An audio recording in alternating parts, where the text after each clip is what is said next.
enseñanza es testigos de la deidad de Cristo. Vamos a ver la segunda parte hoy. Vamos a ver entonces y a trabajar en ello. Y creo que este es un texto que es fundamental. Yo espero que usted abra su Biblia, que usted no se deje vencer por el sueño, no se deje vencer por el calor, no se deje vencer por las distracciones que puedan generar a su alrededor, alguien que se pare o que se mueva, sino que usted pueda fijar su mirada en la palabra de Dios, porque este es uno de los capítulos trascendentales de la Escritura, ¿sí? Nosotros tenemos aquí las palabras importantes, las palabras inspiradas, las que el Espíritu Santo quería que tuviéramos, y todos los que estudiamos la Biblia normalmente desearíamos que fuera mucho, 10 veces más, digámoslo así, más amplia, más larga, que nos pudiera brindar más detalles realmente. Pero cuando nosotros lo que hacemos es que trabajamos con los recursos que tenemos, datos bibliográficos, historia, todo lo que logramos reunir para poder tener un poco más de fundamento en lo que explicamos en la palabra. Este es un capítulo, permítame decirle, si usted me está prestando atención, muy desafiante. Y yo quisiera que usted se apropie de este capítulo. Por eso hicimos algo especial, y es que leímos este mismo capítulo que estamos estudiando, que vamos a estar estudiando, o que venimos estudiando, lo leímos en el intermedio de los cánticos, porque es un capítulo fundamental. No solo porque es un reto, sino porque es supremamente importante para la vida de cada persona que escucha la declaración que se hace en este texto. ¿Por qué? Porque aquí se revela la verdad más importante y fundamental que cualquier ser humano jamás llegara a comprender, o llegue más bien a comprender. ¿Cuál es esa verdad? Escúchalo bien, iglesia, que Jesús es Dios, que Jesús es el Dios encarnado, la imagen del Dios invisible. Te lo voy a repetir. La verdad que está aquí y que se está declarando en un capítulo como estos es que Jesús es Dios, que Jesús es el Dios encarnado, que Jesús es la imagen del Dios invisible y que hay unas consecuencias. Escúchalo bien, por favor. Que si no crees en eso, irás al infierno para siempre. Si tú no crees en lo que esta palabra está declarando, aún puedes llegar a creerlo a tu manera y sin embargo irte al infierno para siempre. Porque si no lo crees de la manera correcta, ten la certeza de que irás al infierno por siempre. Porque no solamente es creer como cada uno creemos que podemos creer o como nos parece, sino que debemos creer de la manera correcta. Debes creer y tener la certeza, escucha bien, iglesia, de que Jesús es Dios. Pero debes creer más que eso. Debes creer no solo en que Cristo es quien Él dice ser y declara ser, quien Él es, sino también en lo que hizo y en el Evangelio en toda su plenitud. Es decir, en otras palabras, necesitas conocer el Evangelio de Dios. Estaba caminando esta mañana, venía hacia acá y me encontré con una vecina de la unidad donde yo vivo, y le he servido con mi esposa en algunos momentos que ha necesitado. Y entonces ella dijo, ¿para dónde van tan elegantes? Y le dijimos, para la iglesia. Y dijo, cierto que ustedes son cristianos. Es que yo soy católica. Y entonces le dije, independiente de que seas católica, ¿conoces el Evangelio? Y dijo, ¿el qué? El Evangelio. Y dijo, no, ahí entre muelas. Y le volví y le pregunté, ¿entiendes qué es el Evangelio? Y me dio a entender que no tenía ni idea. Y creo que eso le pasa a mucha gente. Y aún a personas que pueden llegar a lugares como estos. Sentirse que son cristianos y no tener ni idea de lo que es el Evangelio. Y es lo que necesitamos ver acá. Todo comienza con esto, con lo que Jesús dijo. Aproximadamente entre 8 o 9 veces en los evangelios. Y por eso podemos decirlo, si tienen oídos, escuchen, porque lo que oiga determinará su destino eterno. Si tienes oídos, escúchalo bien, porque lo que escuches, lo que oigas, determinará tu destino eterno. Y Juan lo declaró de esta manera en Juan 20:31. Estas cosas se han escrito para que creáis que Jesús es el Cristo, el Hijo de Dios, y para que creyendo tengáis vida en su nombre. Eso fue lo que dijo nuestro Señor Jesucristo.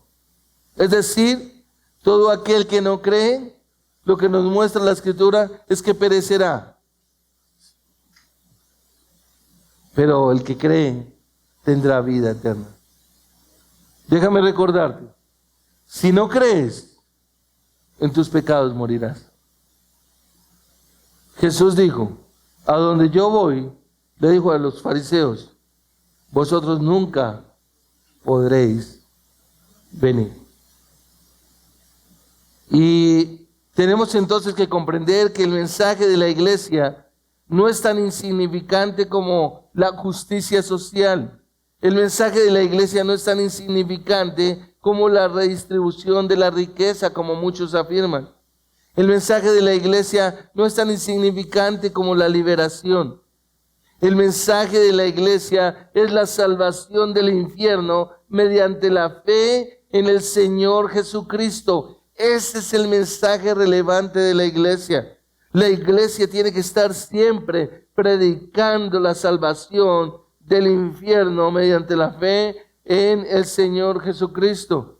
Todo comienza con quien Él es. Todo parte de la persona de nuestro Señor Jesucristo. Y es ahí donde nosotros nos encontramos en el desarrollo del Evangelio, en este capítulo 5, en esta porción de la Escritura. Es interesante porque cuando estamos en Juan 5, por supuesto, no hemos llegado a la muerte, no hemos llegado a la crucifixión de nuestro Señor Jesucristo, no hemos llegado al sacrificio, que era el propósito final ahí, su muerte en la cruz y por supuesto su resurrección. Estamos únicamente en la parte con la que hay que empezar, y es creer en Cristo, que Cristo es Dios, que Jesucristo es el Hijo de Dios encarnado, que tomó forma de siervo, igual a los hombres. Lo interesante es que sus enemigos sabían lo que él estaba afirmando. Observa el versículo 18 del capítulo 5, por favor, si te ubicas ahí, y observa que dice que entonces por esta causa los judíos aún más procuraban matar a Jesús, porque no solo violaba el día de reposo, sino que también llamaba a Dios su Padre, haciéndose igual a Él. Jesús se está haciendo igual a Dios el Padre. Y es exactamente lo que estaba haciendo. Eso fue lo que Él dijo ser. ¿Sí? Ellos lo acusaban de hacerse igual al Padre, pero realmente pues eso era lo que nuestro Señor Jesucristo estaba haciendo ahí. Y nadie realmente puede llegar a salvarse si no cree en Jesús como Dios. Sé, lastimosamente, que hay mucha gente que cree, sí, claro, Jesús es Dios y tengo que seguir el ejemplo que Él nos dio. Pero Jesús no vino a darnos un ejemplo. Jesús fue a morir como el cordero inmolado, sacrificado en una cruz para perdón de los pecados, redención y vida eterna. Debe tenerse una claridad en su muerte, en su sepultura y en su resurrección. La vida eterna no solo se obtiene creyendo en Jesús,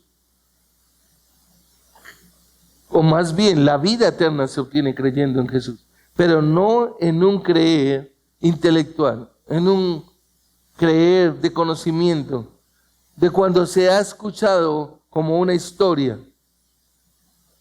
No podemos creer realmente como cuando se nos ha contado en nuestra historia, por ejemplo en Colombia, a nivel de Simón Bolívar. La historia nos cuenta, nos ha dicho de lo que hizo este hombre. De su compañera y aquella mujer que lo acompañaba a él, Manuelita Sáenz. ¿Y quién era ella? Y todo. Y no lo sabemos como la historia lo narra. Pero Jesús no es de este tipo de historia. No es ese tipo de creer en que eso sucedió como un evento. Sino que la vida eterna solo se obtiene creyendo plenamente en quién es Jesús, el Hijo de Dios, lo que Él hizo y su sacrificio perfecto que llevó hasta el final. Y lo interesante del Evangelio de Juan es que la vida eterna se repite durante estos 5 primeros capítulos una y otra vez, una y otra vez.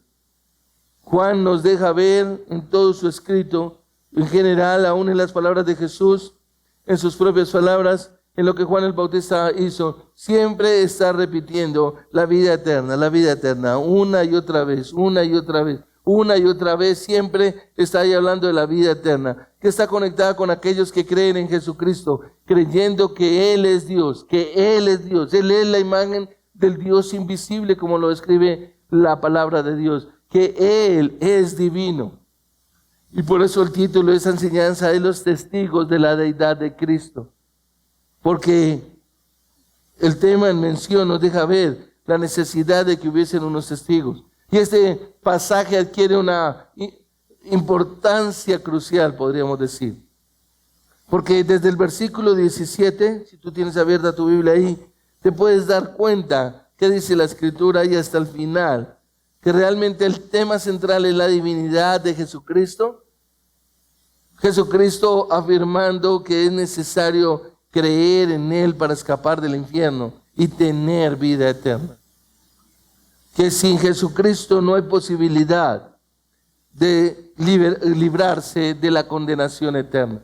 Sin Jesucristo no hay posibilidad de recibir perdón de pecados. Sin Jesucristo no hay posibilidad de pensar en otro sacrificio que nos lleve a creer que podemos acercarnos a Dios. No. Es necesario creer en Él para poder ser librados de la condenación, de esa eternidad separados de Dios. Y nos podemos entonces dar cuenta aquí que el énfasis, hasta el momento, el punto central en este capítulo es Cristo. El énfasis que Cristo mismo ha puesto, ¿en qué? En declarar, en decir, yo y el Padre, uno solo somos. Yo y el Padre y yo, es decir, el ser Dios. Y para los discípulos que seguían a nuestro Señor Jesucristo, era necesario creer en eso. Nosotros en lo que hemos estudiado hasta acá nos damos cuenta de que sus discípulos creyeron realmente que Él era el cumplimiento de la promesa. Para los samaritanos de Sicar, fue necesario que ellos creyeran que Él era Dios. Y cuando ellos creyeron que Él era Dios, que como bien la mujer samaritana fue y les dijo, he escuchado, he conocido, he encontrado a un hombre que me ha dicho todo lo que soy. ¿No será este el Mesías? Y ellos después dicen, ya no creemos por lo que tú nos has dicho, sino creemos por lo que nosotros mismos hemos oído. Es decir, si traemos a la actualidad, hoy sigue siendo necesario creer en Él como Dios.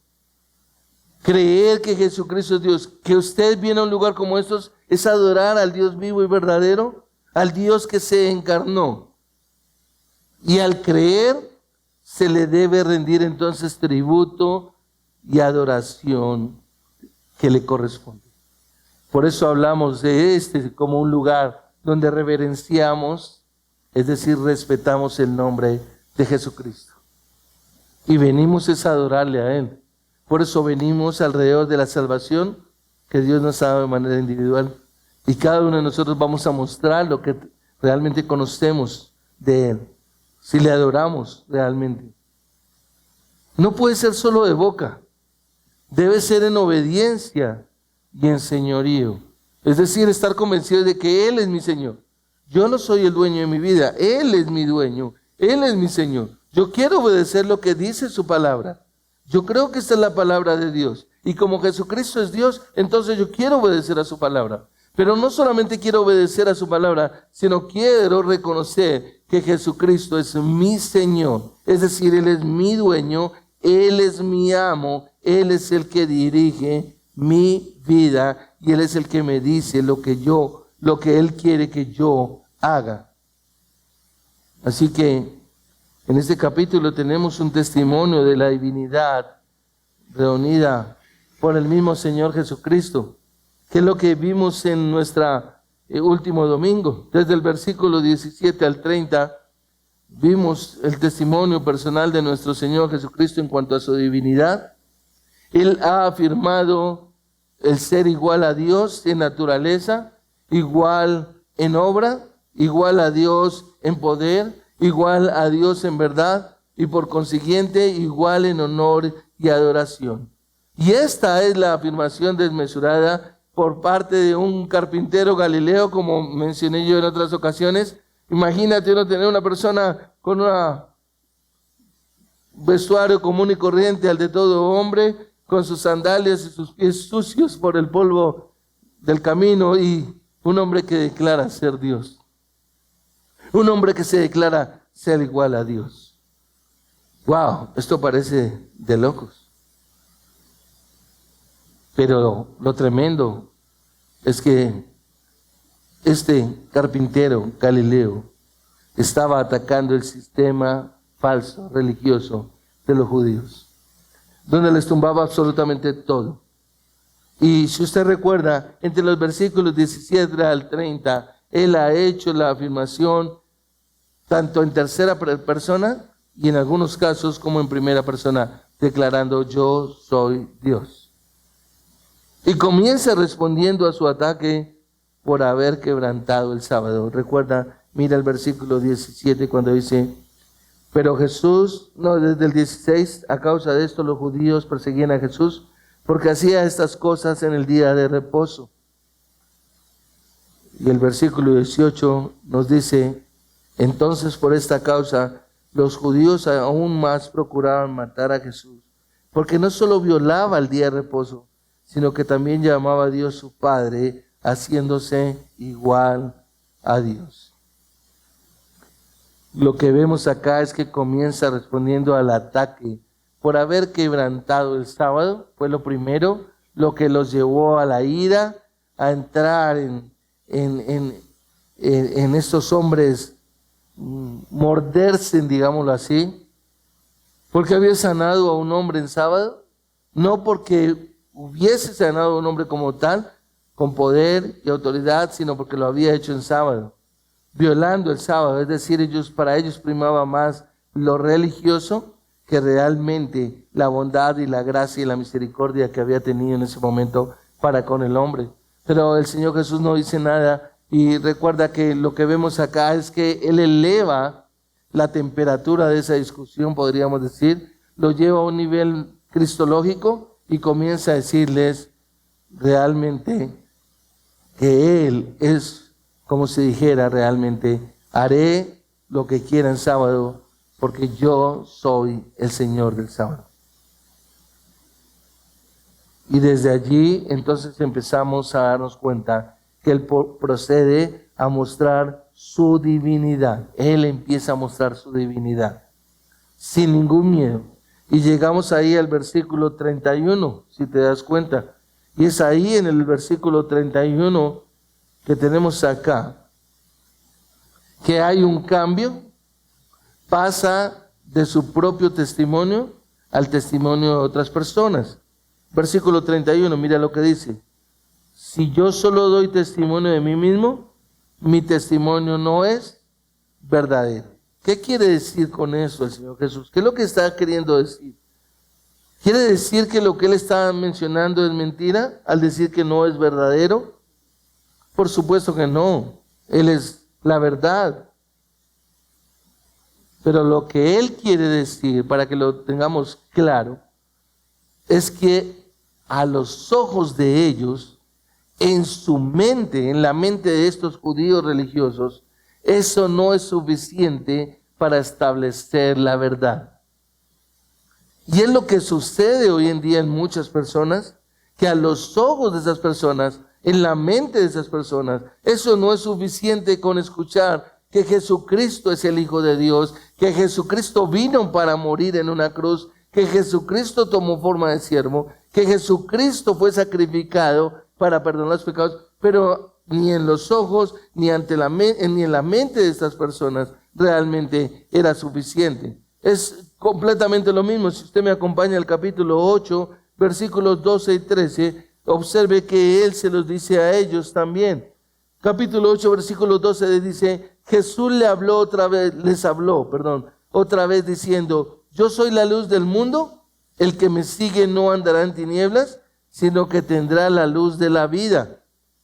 Entonces los fariseos le dijeron, tú das testimonio de ti mismo, tu testimonio no es verdadero.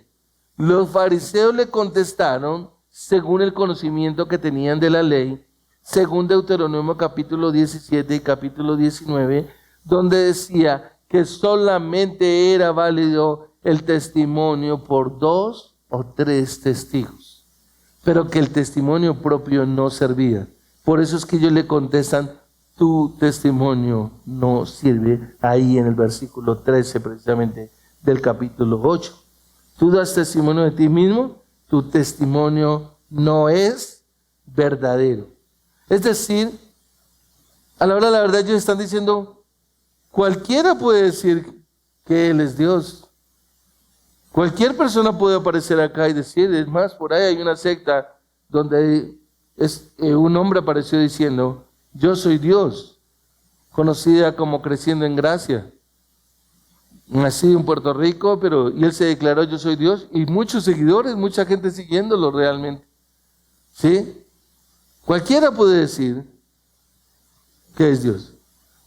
Cualquiera puede decir que Él es la luz del mundo. Es interesante, estaba escudriñando un poco más, y en una película el actor Robert De Niro, creo que usted lo conoce, en la película El Cabo del Miedo, él hace de un papel que se llama MacCady, el papel en su película. Y él declara lo siguiente, yo soy como Dios y Dios es como yo. Soy tan grande como Dios, ¿sí? Y Él es del mismo tamaño como yo. No está por encima de mí y no estoy por debajo de Él. El personaje que hizo Robert De Niro es interesante porque en esta cita lo que hace es que refleja su delirio de grandeza y su retorcida justificación espiritual. Algo similar a lo que más o menos el hombre siempre tiene de sí mismo. El hombre no ve a Dios como superior, no lo ve como más grande, lo ve como alguien que está ahí y que tal vez está para servirle, pero no lo ve realmente como Él es. En este caso, estos hombres no veían a Jesús realmente como el cumplimiento de la promesa que Dios había dado. Simplemente lo veían como un loco, ¿sí? Alguien desquiciado, y por eso querían matarlo. Y si tú miras ahí en el versículo 13 del capítulo 8 que estamos hablando, lo que le dicen es, no te creemos. Mira lo que él dice ahí. Tú das testimonio de ti mismo, tu testimonio no es verdadero. Es decir, le está diciendo, no te creemos. Pero observa lo que contesta Jesús en el versículo 14 del capítulo 8. Jesús le respondió, aunque yo doy testimonio de mí mismo, mi testimonio es verdadero, porque yo sé de dónde he venido y a dónde voy. Pero ustedes no saben de dónde vengo ni a dónde voy. Por supuesto que les está diciendo, ustedes no tienen ni idea realmente de quién soy yo. Y en ese sentido, en el que él dice, el versículo 31 del capítulo 5 que estamos estudiando a mención, es lo mismo que le está diciendo, si yo solo doy testimonio de mí mismo, mi testimonio no es verdadero. No es que esté diciendo que no es creíble, que está diciendo mentira, sino que está diciendo a tus ojos mi testimonio no es verdadero. Si soy el único que lo da. Y lo que Él hace aquí, nuestro Señor Jesucristo, es que les va a abrir, les va a mostrar que hay realmente 3 testigos que pueden hablar de quién es Él.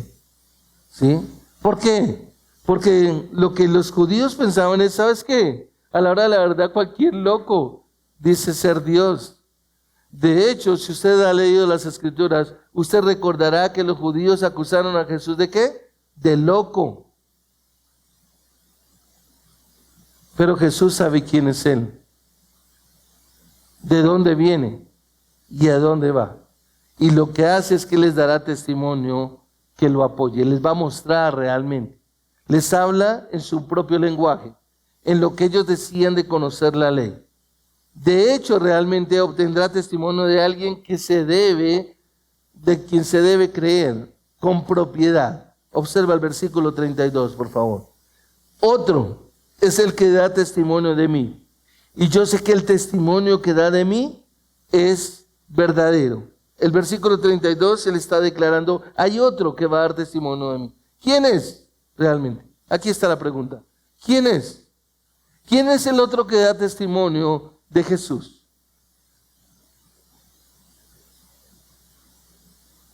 Es alguien a quien conozco y se le cree el testimonio que da acerca de mí, está diciendo Jesús. Voy a mostrarles otro que puede dar testimonio de mí. Realmente es otro que yo conozco y que sé que el testimonio que da acerca de mí es un testimonio verdadero, parafraseándolo un poco. Y la respuesta es, ¿quién es el que va a dar testimonio? El Padre. Dios, el Padre, es el que va a dar testimonio. ¿Y por qué el Padre? Porque es aquel a quien ellos, los judíos religiosos, reconocían como el verdadero Dios, que no puede mentir porque es el Dios de la verdad misma, es la misma verdad. Entonces Jesús les muestra al Padre, les deja ver realmente que Él es el que va a dar testimonio. Como ustedes están trayendo a mención Deuteronomio capítulo 17 y capítulo 19, que se dice que por la boca de 2 o 3 testigos se debe creer, entonces Jesús les dice, ese otro va a dar testimonio de mí. Es decir, el Padre es el que va a dar testimonio de mí de 3 maneras. Es el Padre el que da el testimonio completo. No son 3 testigos, sino que es el mismo Padre el que va a dar testimonio de 3 maneras. Primero, por Juan el Bautista. Segundo, que lo vimos el domingo pasado. Segundo, a través de los milagros, que lo vamos a ver en un momento en los versículos 36. Y por último, a través del Antiguo Testamento, es decir, de las Escrituras. Y esta es una parte vital de las Escrituras. Y constituye un juicio ineludible y devastador para los judíos. Escúchalo bien, porque ya habían afirmado que ellos creían en Juan el Bautista. Ellos sabían quién era Juan el Bautista, que había nacido, que su madre era Elizabeth y que este era un profeta que venía de parte de Dios. Creían que los milagros que Jesús hizo procedían de Dios. ¿Recuerdas en Juan capítulo 3? Cuando Nicodemo les dice, sabemos, maestros, sabemos que vienes de Dios porque ninguno puede hacer las obras que tú haces. Es decir, creían en los milagros que Jesús había hecho. 2, tenemos Juan el Bautista y 3, tenemos los milagros. ¿Sí? Y tercero, sabían que estaba la Torá, el Antiguo Testamento y los demás libros como escritos de Dios, que eran sagrados. Reconocían que el Antiguo Testamento pertenecía realmente a la manifestación de Dios a través de los profetas. Entonces, ya han afirmado realmente que Dios hablaba a través de Juan, que Dios obraba a través de Jesús con milagros y que Dios había escrito el Antiguo Testamento a través de los escritores y los profetas. Entonces es interesante. Ahora, podríamos decir entonces literalmente están ¿qué? Contra la pared. Están contra la pared. Están atrapados realmente. Están en un terrible dilema. ¿Por qué? Porque han afirmado la fuente divina de Juan el Bautista, de los milagros que Jesús hizo y del Antiguo Testamento como los escritos que Dios había llevado a cabo. Pero hay un problema. Se han negado a creer en el mensaje. Piensa en esto por un momento, iglesia. Aceptaron a Juan el Bautista. Aceptaron los milagros de Jesús, que Jesús llevó a cabo. Aceptaban la Escritura, la palabra de Dios, Antiguo Testamento. Y sin embargo, rechazaron el mensaje que los tres estaban dando. Se negaron a creer en lo que ellos mismos confesaban que era la fuente de revelación divina y de verdad divina. Es que no fue Jesús el que les dijo, miren a Juan el Bautista. No fue Jesús el que dijo, miren mis milagros. No fue Jesús el que les dijo, miren lo que dice la Escritura. No, ellos mismos ya de antemano habían aceptado a Juan el Bautista, que venía, que procedía de Dios, que era un profeta. Habían aceptado los milagros de nuestro Señor Jesucristo, porque todos lo vieron, y en ninguna parte dicen que ninguno realmente puso en tela de juicio esos milagros, ¿cierto? Al referirme en cuanto a que los aceptaban de que venían de parte de Dios. Y por supuesto que tenían los escritos del Antiguo Testamento como la verdad divina. Ahora, no podemos dejar de hablar acá en que necesitamos recordar permanentemente que el Padre es el agente que obra en estas tres formas de testimonio. Versículos 33 al 35, Juan el Bautista. Versículo 36, los milagros de Jesús, como Juan capítulo 3 con Nicodemo. Y finalmente el Padre dando testimonio de Jesús en los versículos 37 al 39 acerca de las Escrituras y del Antiguo Testamento. Es decir, lo que podemos darnos cuenta acá es que los tres son el medio por los cuales el Padre da testimonio de la divinidad de su Hijo. Es una evidencia completa, es una evidencia total. Aún con toda la evidencia, podemos ver que el elemento acusatorio de esto es el hecho de que la gente había afirmado creer por medio de los cuales Dios había confirmado. Creían en el medio por el cual Dios había confirmado todo eso. Creían en Juan el Bautista, creían en los milagros y creían en las Escrituras. Ahora, aquí hay algo bien interesante, porque es que podemos darnos cuenta que estos hombres religiosos creían en todos esos tres medios testigos de lo que el Padre había hecho. Pero, recuérdalo bien, Jesús está dejando ver que rechazaron el mensaje. Ahora, si tú miras nuevamente el versículo 16, observa el versículo 16 que dice, a causa de esto, los judíos perseguían ¿a quién? Perseguían a Jesús porque hacía estas cosas en el día de reposo. Es decir, que a pesar de lo que afirmaban como fuente divina de estos ministerios, de estas evidencias, podríamos decir, nos dice que estaban persiguiendo a Jesús. Habían determinado perseguir a Jesús. Recuerda el versículo 18 que tenemos ahí. Versículo 18. Entonces, por esta causa, los judíos aún más procuraban matar a Jesús porque no solo violaba el día de reposo, sino que también llamaba a Dios su Padre, haciéndose igual a Dios. Y el versículo 40. Pero ustedes no quieren venir a mí para que tengan vida. Es decir, la dureza del corazón. Y sabes una cosa, aquí tenemos el rechazo que se declara en el capítulo 1, versículo 11. A los suyos vino y los suyos no lo recibieron. Rechazaron el mensaje del profeta, rechazaron el mensaje de Juan el Bautista.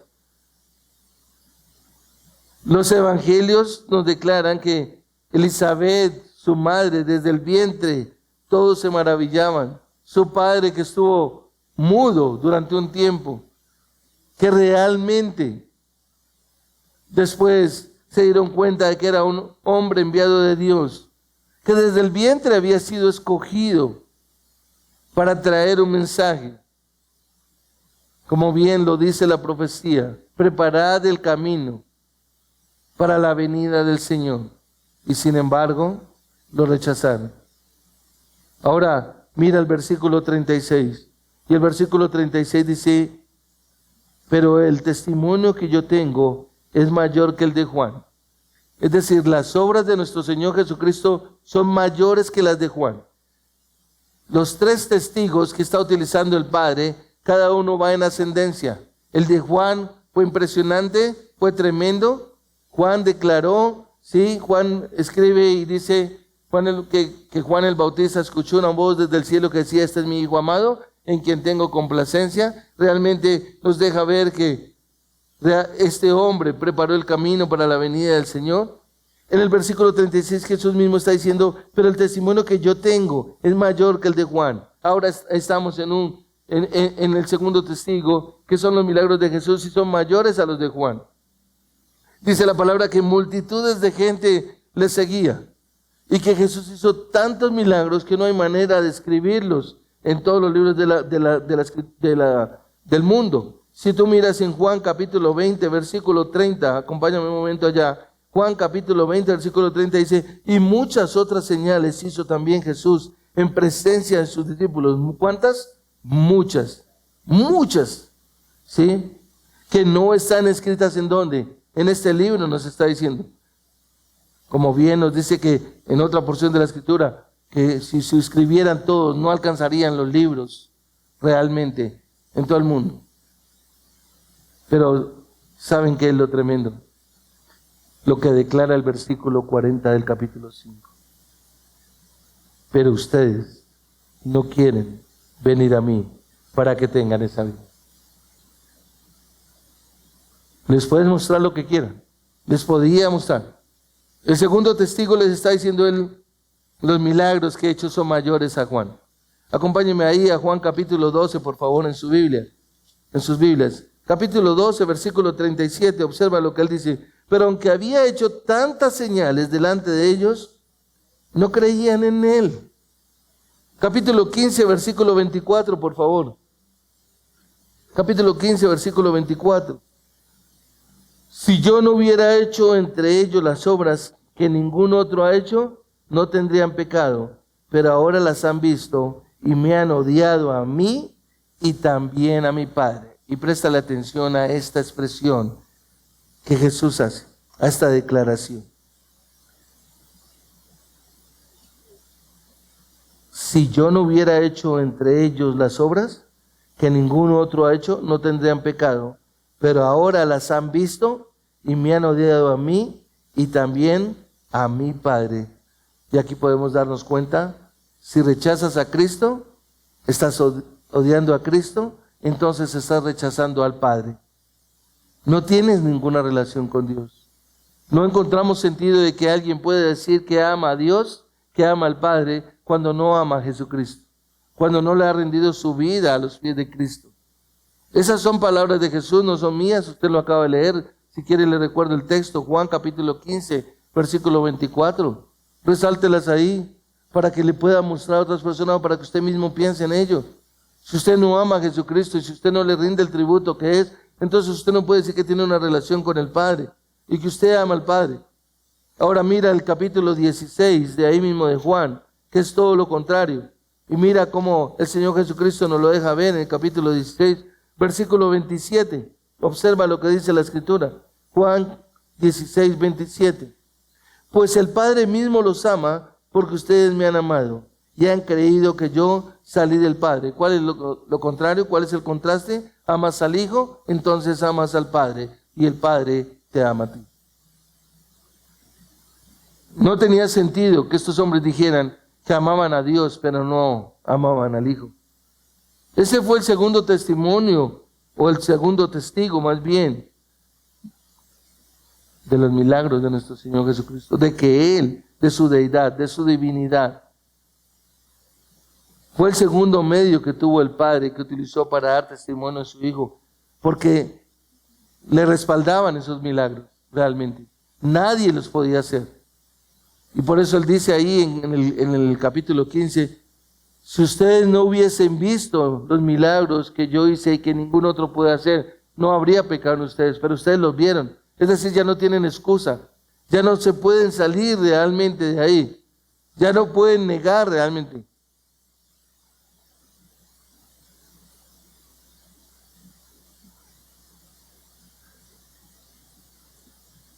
Y aquí, cuando miramos entonces el tercero, tenemos a Juan el Bautista como el primer testigo.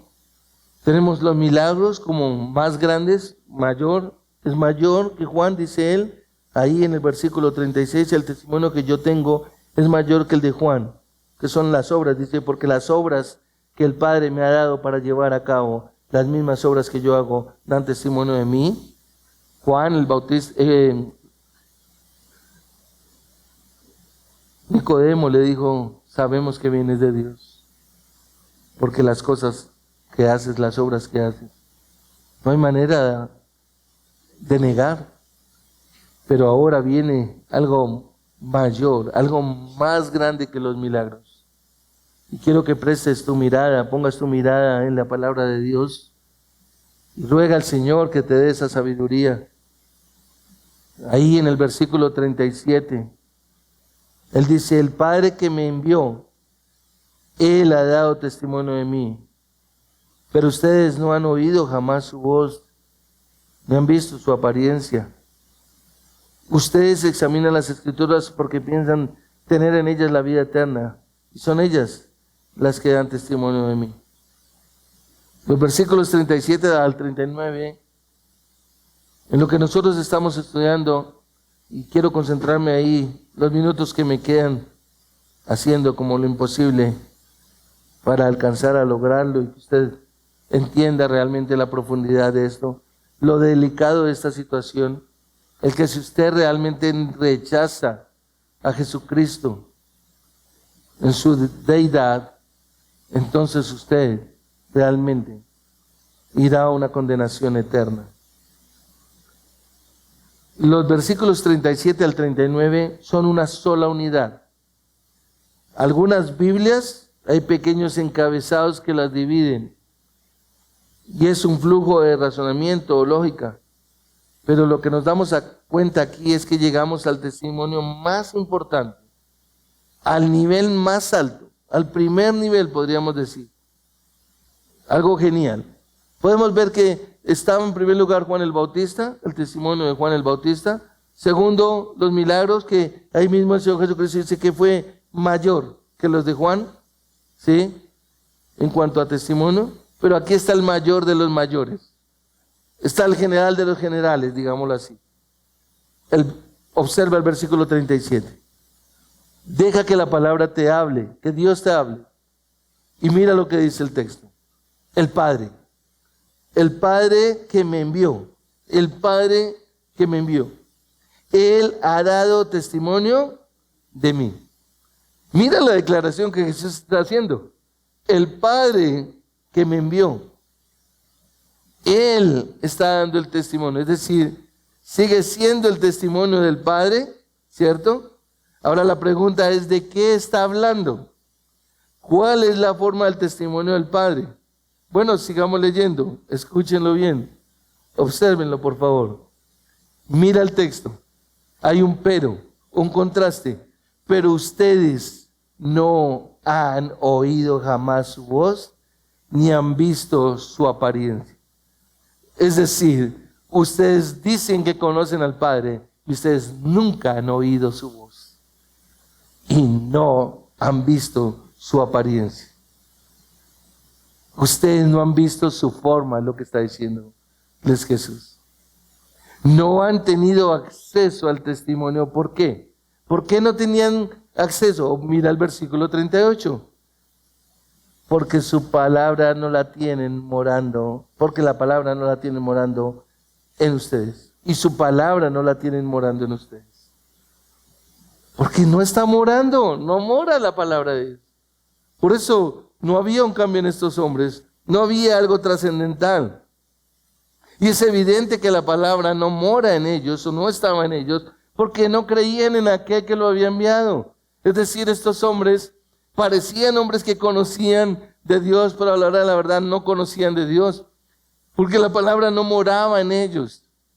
Y una pregunta que puedo hacer a ustedes como audiencia esta mañana es, ¿mora en ti la palabra de Dios? ¿Mora en ti? Mira el versículo 37. Ustedes examinan las Escrituras porque piensan tener en ellas vida eterna, y son ellas las que dan testimonio de mí.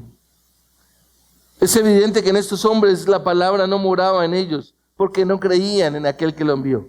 Si vemos el versículo 37, obsérvalo, y hacemos una línea, observa que nos deja ver, el versículo 37 dice, el Padre que me envió, Él ha dado testimonio de mí. Y si hacemos una línea, ¿sí? Versículo 39, refiriéndose a las Escrituras, dice, son estas las que dan testimonio de mí. Esa es la línea que podemos encontrar ahí. Es decir, el Padre está usando el medio que son las Escrituras, y ese medio es el Antiguo Testamento para ellos en ese momento. Es todo el Antiguo Testamento. Ya estaba escrito el Antiguo Testamento.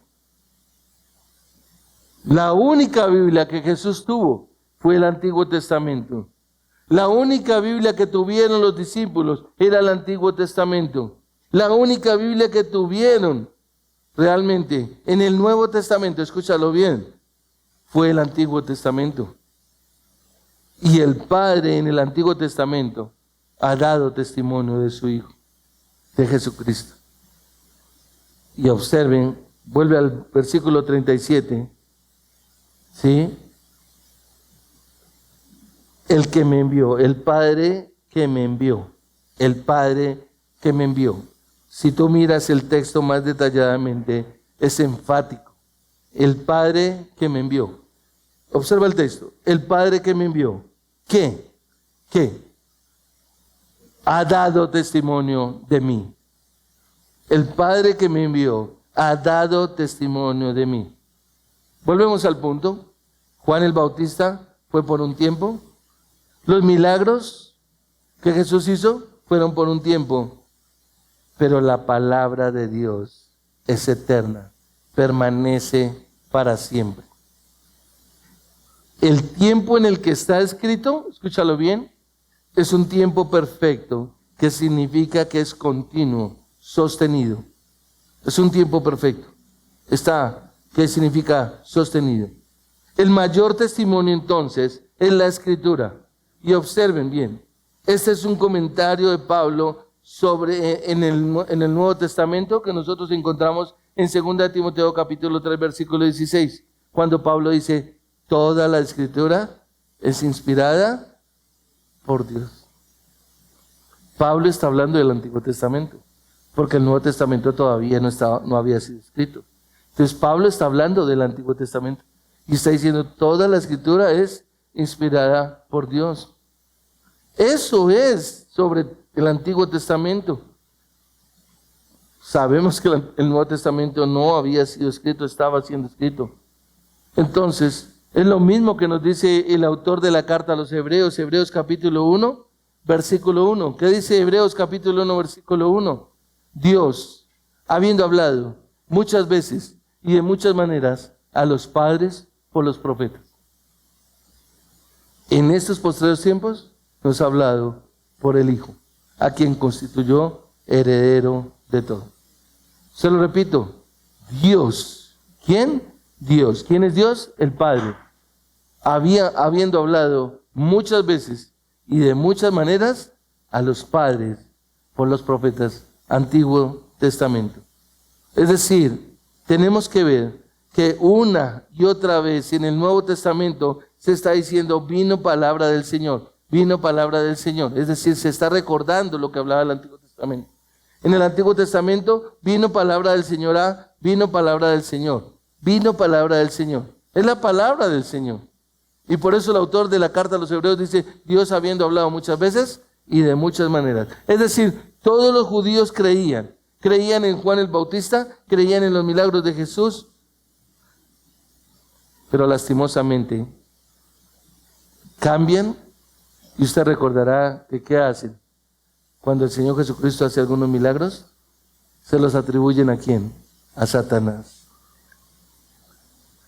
Y el mismo Señor Jesucristo prácticamente les dice, esto es una tontería, cuando se lo atribuyeron a Satanás, porque dijeron, Él hace estos milagros por Belcebú, ¿sí o no?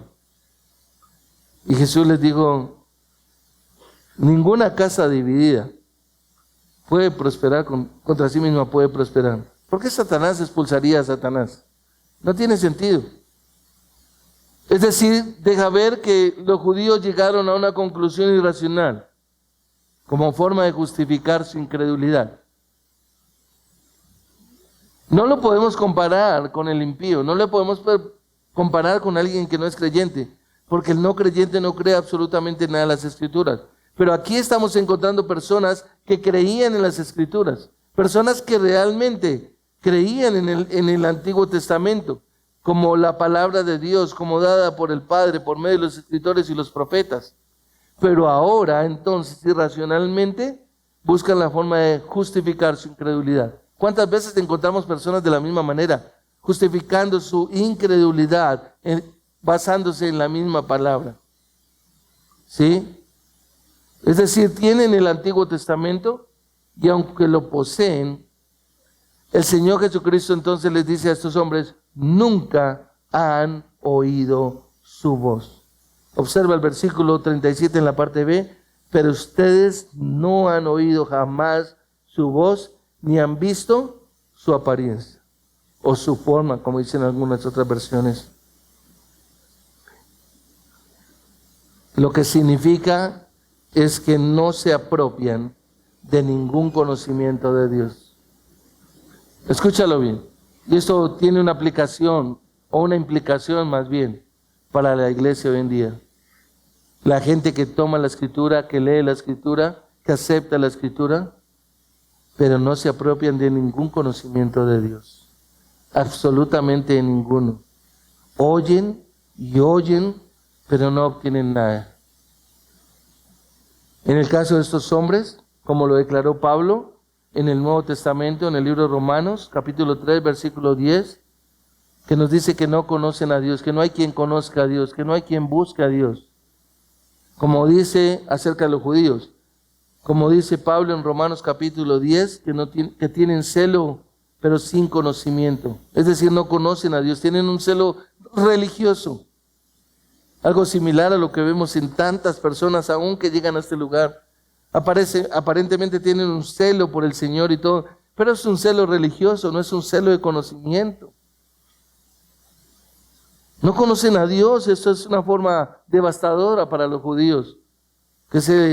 Realmente, imagínense que se les llega a decir que ellos no tienen ninguna conexión con Dios. Wow. Es similar ahí sí con las personas que uno encuentra en la calle o cuando habla, que la gente dice, no, yo hago mis rezos y a las 6 de la mañana y todos los días y repito y todo. Déjame decirte que no tienen ninguna conexión con Dios. A la persona que venía esta mañana le dije, el hombre está separado de Dios, el hombre por su pecado no tiene conexión con Dios, y me miró como, ¿qué es lo que me quiere decir? Si yo voy a la iglesia, bueno, vaya a su iglesia, a lo que usted considera que es la iglesia, pero no hay un conocimiento, no hay una comunión con Dios. Sin la palabra de Dios no hay manera en que alguien pueda decir que conoce a Dios. Si usted no tiene contacto con la palabra de Dios, no hay manera de decir que usted conoce a Dios. Observa el versículo 38 que nos dice, su palabra no tiene morada en ustedes, y su palabra no tiene morada, hablándole a los judíos, y su palabra no tiene morada en ustedes, porque no creen en aquel que me envió. No tienen su palabra morando en ellos, les está diciendo el Señor Jesucristo. Cuando usted recuerda o va a Colosenses, Pablo les dice, la palabra de Cristo more en abundancia. ¿En dónde? En sus corazones. Tiene que estar morando la palabra de Dios en un creyente. La tienen en su mano. Hablando de los judíos, ellos tenían los rollos. La tienen en su mente o en una caja más bien. Y mira esto, iglesia. Jesús dice en el versículo 37, pero ustedes no han oído jamás su voz, ni han visto su apariencia. Y aquí hay una pregunta para ti, iglesia. ¿Dios es inaccesible para ti? ¿Por qué Dios es inaccesible? ¿Por qué no conoces a Dios? ¿Por qué no puedes discernir lo que está diciendo Dios en su palabra? ¿Qué está haciendo Él a pesar de que tienes las Escrituras en tus manos? Y la última pregunta sería, ¿Cómo sabes que su palabra no está en ti?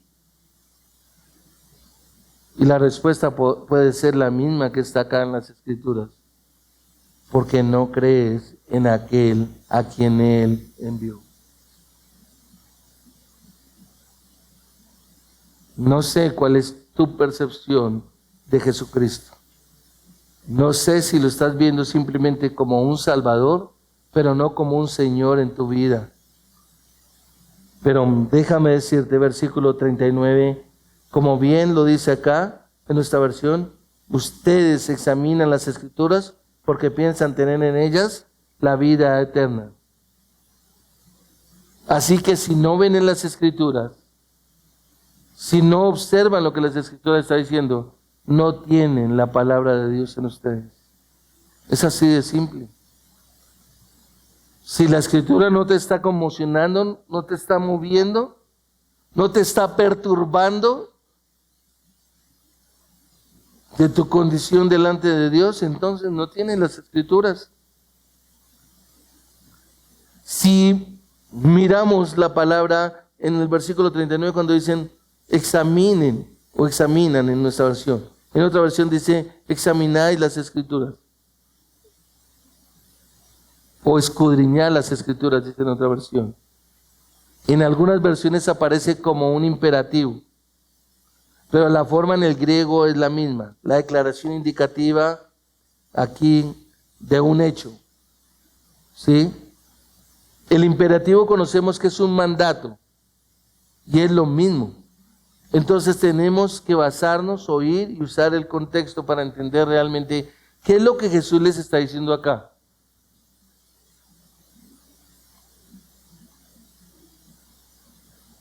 La pregunta sería entonces, en cuando encontramos esta palabra, examinen, examinéis, examinar, escudriñad, ¿cómo sabemos que es una u otra? Bueno, podríamos decir que es un mandato. Jesús podría estar diciendo, escudriñad las Escrituras, vaya y busque, escudriñe las Escrituras. ¿Sí? Pero esa no es la mejor interpretación por dos razones. La primera, presta la atención, sería porque esto no es una acusación, esto no es una instrucción.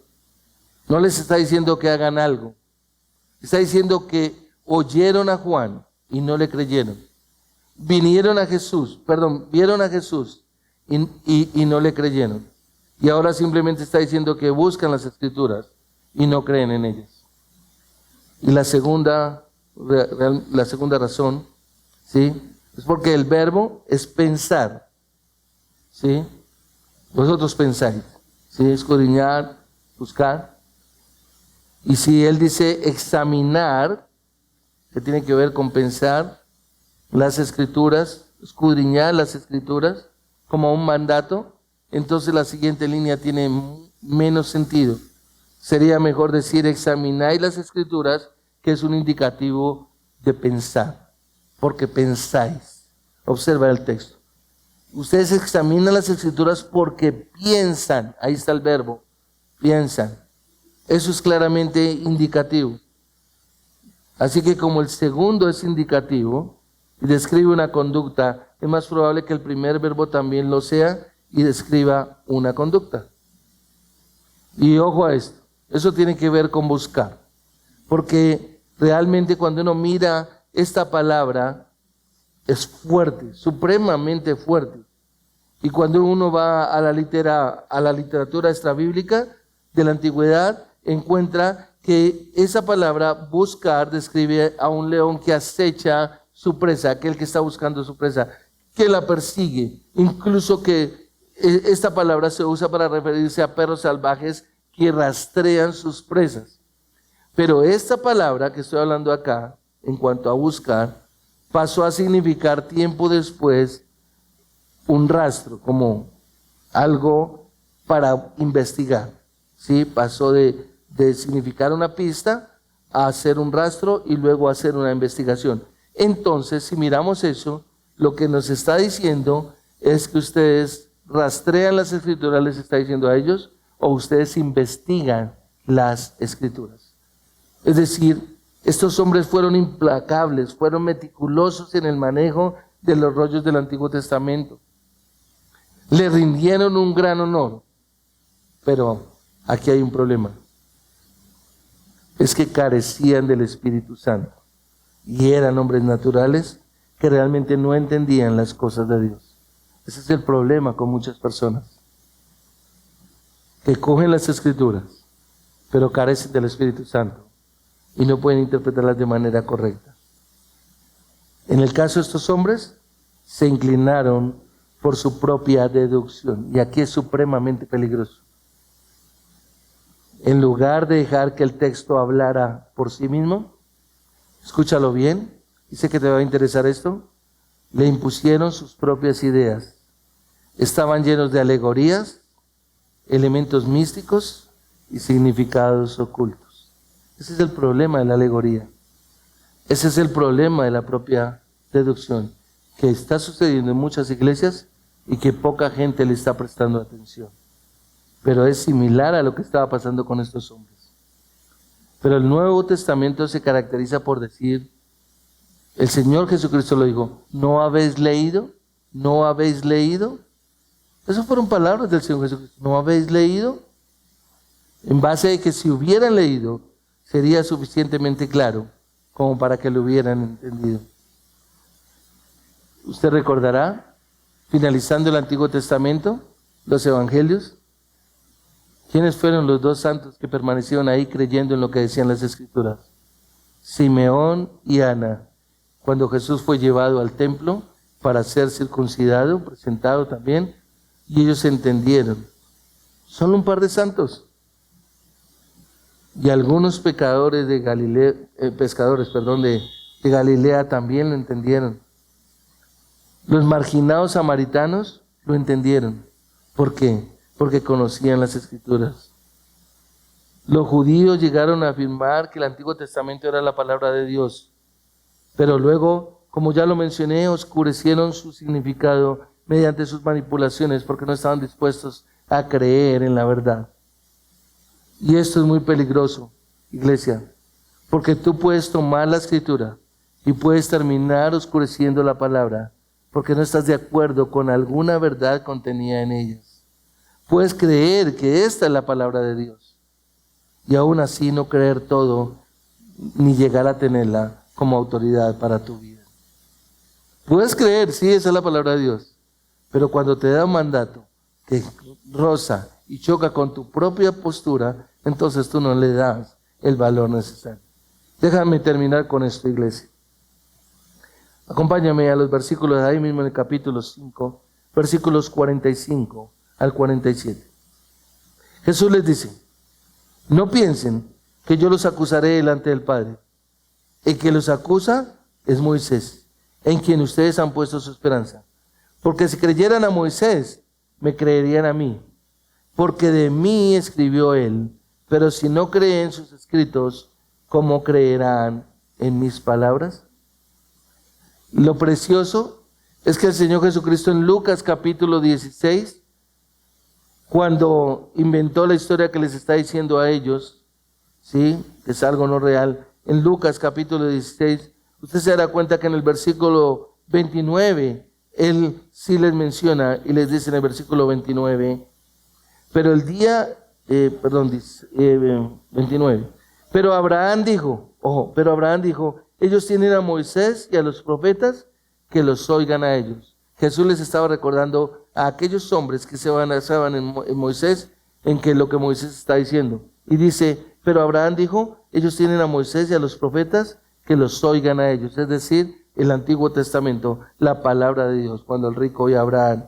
Y ahí, en el último capítulo de Lucas, si usted me acompaña ya, se dará cuenta que Jesús vuelve y hace lo mismo. Lucas capítulo 24, versículos 25 al 27, observa lo que sucede. Entonces Jesús les dijo, oh insensatos, en los hombres que iban camino a Emaús, oh insensatos y tardos de corazón para creer todo lo que los profetas han dicho. ¿No era necesario que el Cristo padeciera todas estas cosas y entrara en su gloria? Versículo 27, comenzando por Moisés y continuando con todos los profetas, les explicó lo referente a él en todas las escrituras. Todas las escrituras Antiguo Testamento. Y terminamos en el 44-47 de ese mismo capítulo de Lucas. Mira lo que dice. Después Jesús les dijo: esto es lo que yo les decía cuando todavía estaba con ustedes, que era necesario que se cumpliera todo lo que sobre mí está escrito en la ley de Moisés, en los profetas y en los salmos. Entonces les abrió la mente para que comprendieran las escrituras y les dijo: así está escrito, que el Cristo padecerá y resucitará de entre los muertos al tercer día, y que su nombre se predicará el arrepentimiento para el perdón de los pecados a todas las naciones, comenzando desde Jerusalén. Ustedes son testigos de estas cosas. Por tanto, yo enviaré sobre ustedes la promesa de mi Padre, pero ustedes permanezcan en la ciudad hasta que sean investidos con el poder de lo alto. Todo es el Antiguo Testamento, iglesia. Los profetas, los salmos, Isaías 53, todo está ahí. ¿Y sabes qué? Déjame decirte, todo está en tus manos, lo tienes en tus manos. Puedes tener la Biblia cerrada, pero lo tienes en tus manos. Puedes tener la Biblia abierta, tú verás si lo estudias. Todo está ahí, la palabra del Señor está en ti. Está el creer, está el postrarte a los pies de Jesucristo. Está el reconocer y rendirle tu vida al Señor Jesucristo. Está en ti el consagrarte a Él y pedirle perdón por tus pecados y recibir la salvación de tu alma. Vamos a orar. Padre, gracias te damos, Rey de gloria y majestad. Gracias por este tiempo, Señor, y tu palabra. Gracias, Rey de gloria, porque nos permites entender y comprender que Jesucristo es Dios, que Jesucristo es tu propia imagen, la imagen del Dios invisible, al que nadie ha visto nunca. Que Jesucristo realmente, quien tomó forma de siervo hecho semejante a los hombres, vino a morir en esa cruz,